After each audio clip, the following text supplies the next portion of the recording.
Hello everyone, this is Kim Rodriguez. Ngayon, ipapakita ko sa inyo kung paano ko ginawa itong button dress for my baby. I just want you guys to know na hindi po ako professional. Inaral ko lang po ito on my own by reading books and watching tutorials.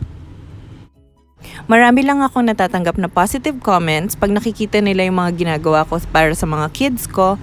Kaya gusto ko lang ipakita sa inyo na napakadali lang gawin ito.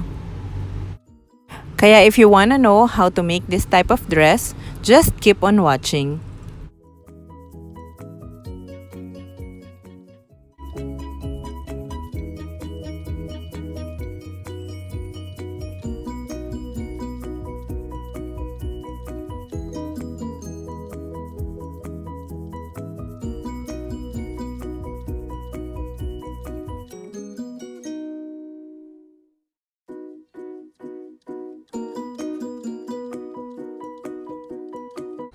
Since hindi pa ako marunong gumawa ng pattern, pumili ako ng isang dress na maganda ang fit sa baby ko.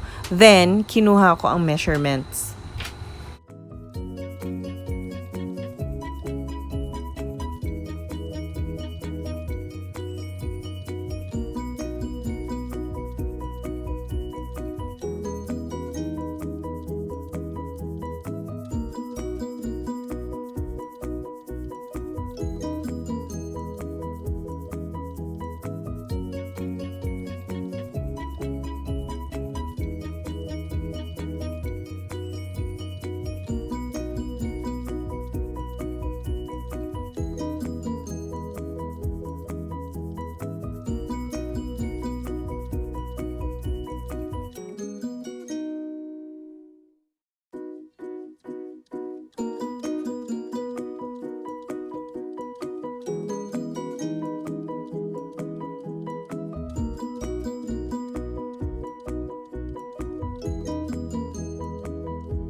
For the skirt, yung tinake ko na measurement, nag-add lang ako ng about 1 inch for the adjustment since gusto ko mas mahaba ng konti yung dress lumabas. And then for the seam allowance. And then for the width, tinimes to ko lang yung measurement na nakuha ko.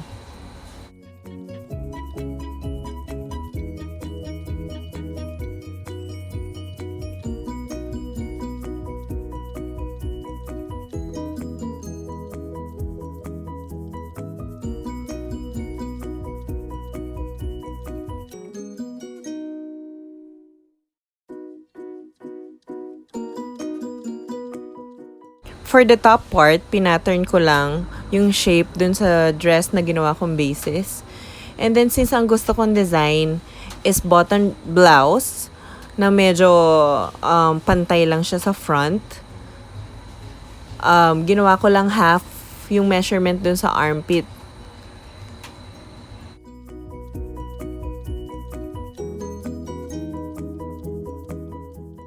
Kailangan lang natin ng 2 pieces nito para sa front and back.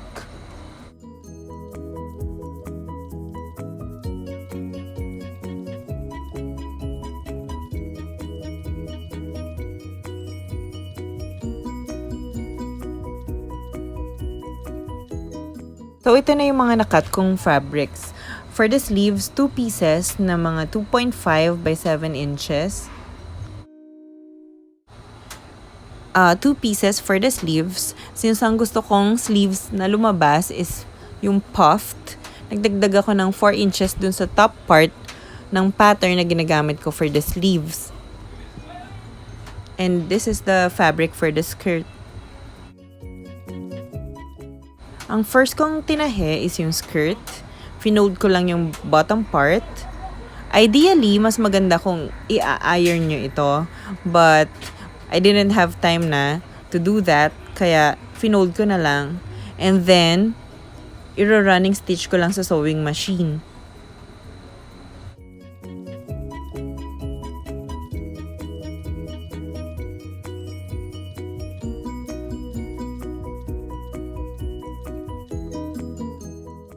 Then after that, ifo-fold ko lang in half, right sides together, para ma-close natin yung skirt.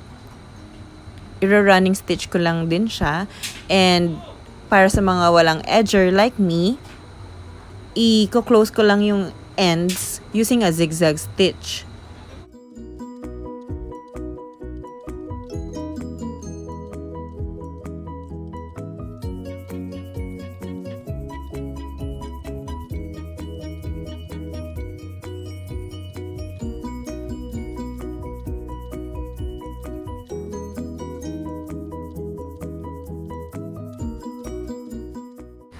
For the top part, right sides together, and then i-close natin yung sides with the running stitch, and then i-zigzag stitch ulit natin siya. Then ifo-fold lang din natin yung sa armpit side, and then yung top part, running stitch lang din siya.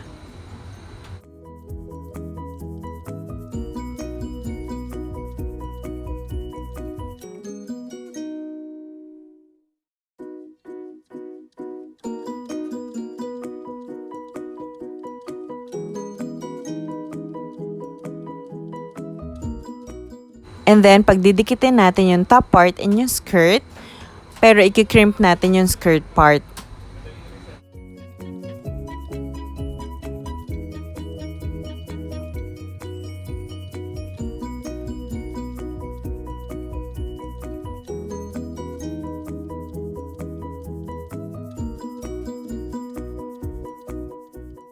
For the strap part, finold ko lang in half yung 2.5 by 7 na fabric, wrong sides together, and then i-running stitch ko yung sides, then babalik ta rin natin siya.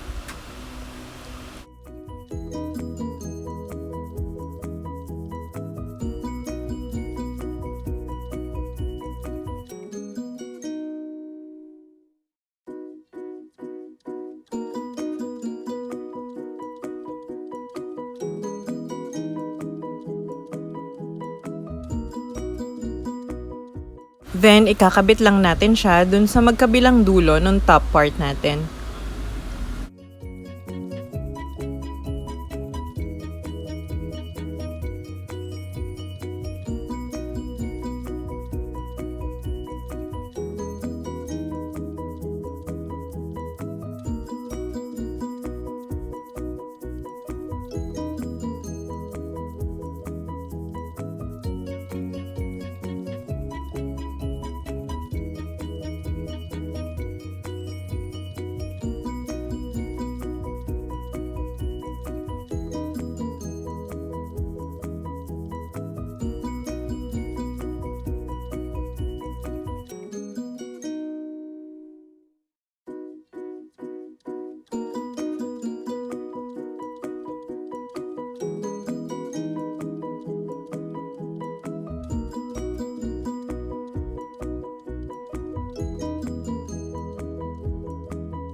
For the sleeves, pinin ko lang siya right sides together dun sa strap na kinabit natin. Since ang gusto kong effect ng sleeves ng dress na gagawin ko is puffed, crinip ko yung sa may top part ng sleeves. And then, i-running stitch ko lang around, and then i-zigzag stitch ko ulit yung edge.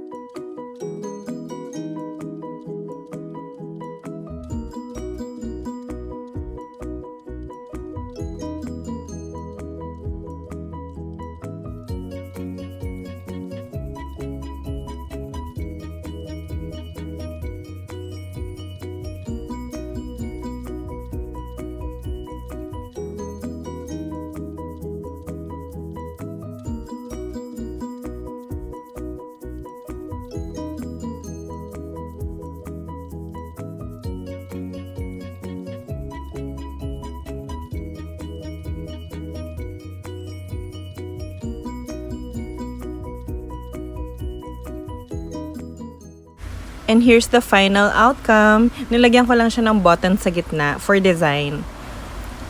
All in all, it took me less than an hour to make this dress. Madali lang, di ba? Kayo rin, siguradong kayang-kaya nyo ring gawin ang ganitong klase ng dress para sa little girls nyo kahit wala tayong alam sa paggawa ng pattern. Sana nagustuhan nyo. Bye!